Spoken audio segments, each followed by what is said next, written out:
성조기가 바람에 휘날리는 7월 4일 태평양 건너 자유의 나라가 세워진 지 250년이 되었습니다. 한 나라의 건국은 늘 신념에서 시작됩니다. 자유를 향한 신념, 그리고 그 자유를 지켜내겠다고 하는 용기, 대한민국의 자유민주주의를 지켜온 이들과 함께 두 나라가 함께 걸어온 길, 앞으로도 변함없이 걸어가기를 바랍니다. We go together.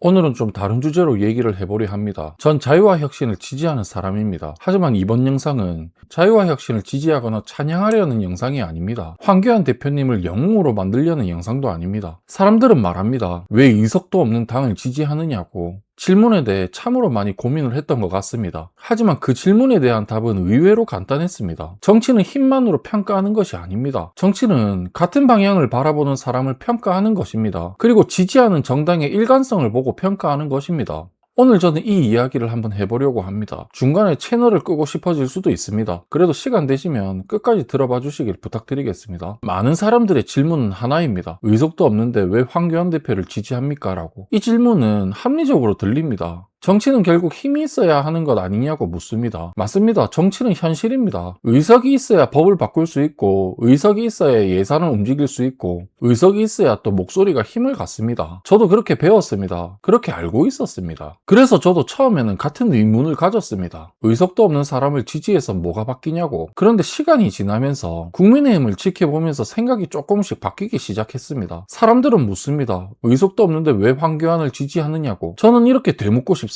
정치를 결과만으로 평가할 것입니까? 아니면 그 사람이 걸어온 방향과 일관성으로 평가할 것입니까? 결과만으로 평가한다면 지는 싸움은 아무도 하면 안 됩니다. 질 것 같은 선거는 아무도 나가면 안 됩니다. 승산이 없으면 목소리를 내면 안 됩니다. 그런데 그렇게 살면 정치는 결국 이길 수 있는 사람만 남는 게임이 됩니다. 그리고 이길 수 있는 사람만 남으면 그 사람이 무슨 말을 해도 국민은 그저 따라가야 합니다. 저는 이것이 정치가 병드는 방식이라고 생각을 합니다. 살아보니 결국 가능성이 아니라 방향성을 보는 것이 맞는 일이었습니다. 황교안 대표를 지지하는 사람들은 대부분 그 방향성을 보고 있습니다. 솔직히 말씀드리겠습니다. 저도 처음에는 믿지 않았습니다. 오히려 처음엔 조금 불편했습니다. 자유와 혁신 창당, 미국의 CPEC에서의 연설, 솔직히 그 이후로도 한동안 대표님을 눈여겨보지 않았습니다. 정치인의 말은 다 비슷하다고 생각을 했습니다. 카메라 앞에서는 국민을 위한다고 말하고 카메라가 꺼지면 계산기를 두드린다고 생각을 했습니다. 저도 사실 그렇게 좀 냉소적이었습니다. 그리고 그 냉소는 어느 순간부터 제 안에 아주 익숙하게 자리 잡고 있었습니다. 정치인은 다 똑같다. 결국 다 자기 자리 챙기는 거다. 기대할 필요 없다. 이런 생각을 가지신 분들 아마 계실 겁니다. 저도 그랬습니다.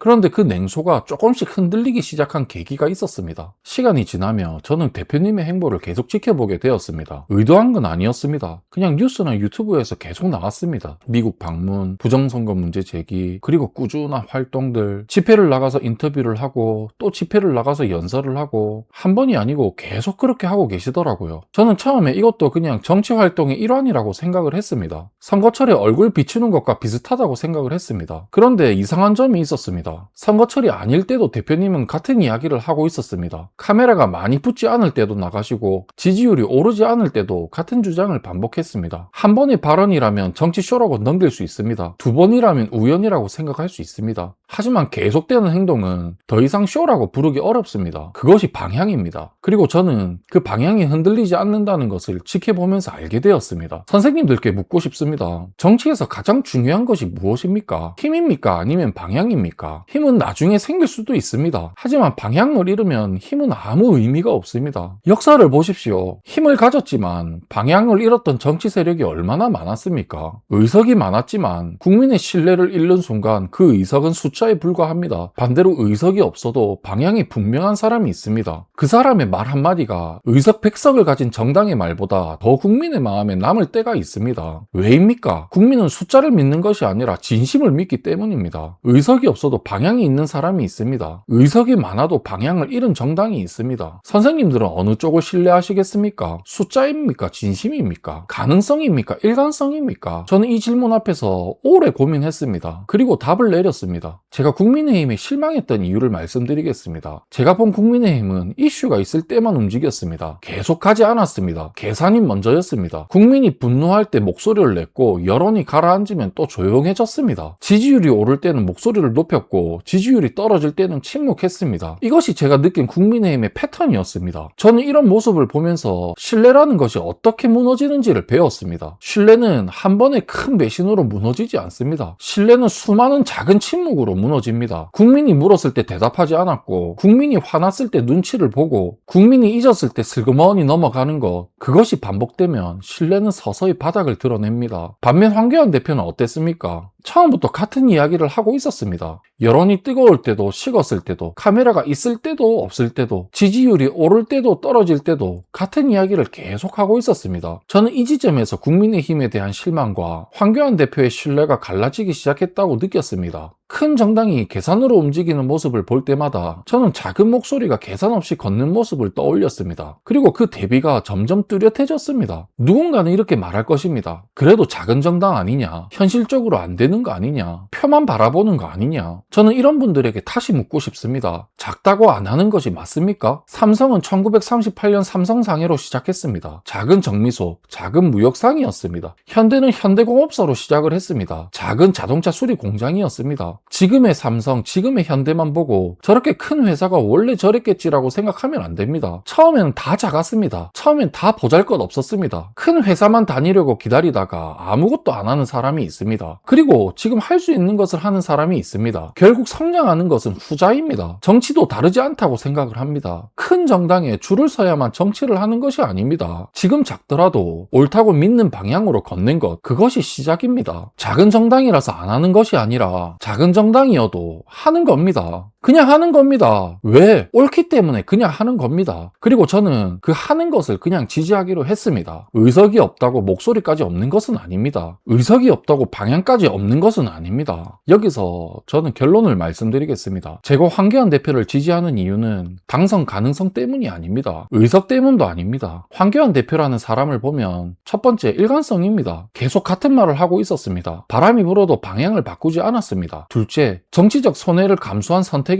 인기 없는 자리지만 계속 그 자리에 서 있었습니다. 쉬운 길이 있었지만 어려운 길을 걸었습니다. 셋째, 같은 방향으로 걸어온 시간입니다. 하루 이틀이 아니었습니다. 지지율이 오를 때도 떨어질 때도 같은 자리에 있었습니다. 일관성은 하루아침에 만들어지지 않습니다. 손해를 감수한 선택은 계산으로 나오지 않습니다. 같은 방향으로 걸어온 시간은 거짓말을 하지 않습니다. 저는 이 세 가지를 보고 방향을 정했습니다. 그리고 이것은 맹목적인 지지가 아닙니다. 저는 황교안 대표의 모든 발언에 동의하지 않습니다. 저는 그의 모든 선택이 옳았다고 말하지 않습니다. 다만 저는 이렇게 생각합니다. 방향이 없는 사람에게 힘을 주는 것보다 방향 있는 사람과 함께 걷는 것이 저는 더 의미 있는 선택이라고 생각을 합니다. 이제 선생님들께 마지막 질문을 드리겠습니다. 우리는 정치인을 무엇으로 평가해야 합니까? 당선 가능성입니까? 의석수입니까? 여론조사입니까? 아니면 끝까지 같은 길을 걸어온 사람입니까? 지금 국민은 진실을 요구하고 있습니다. 지금 국민은 신뢰를 요구하고 있습니다. 지금 국민은 상식을 요구하고 있습니다. 의혹이 있으면 검증하고, 검증했으면 공개하고, 공개했으면 책임지는 거, 그것이 국민이 원하는 정치 아닙니까? 이것은 단순한 지지 선언이 아닙니다. 이건 신뢰의 문제입니다. 이것은 방향의 문제입니다. 이것은 우리가 정치를 무엇으로 판단할 것인가의 문제입니다. 저는 결과보다 방향을 선택했습니다. 그래서 저는 황교안 대표를 지지합니다. 이 논평을 듣고 계신 선생님들은 어떻게 생각하십니까? 오늘의 주저리는 여기까지 하겠습니다.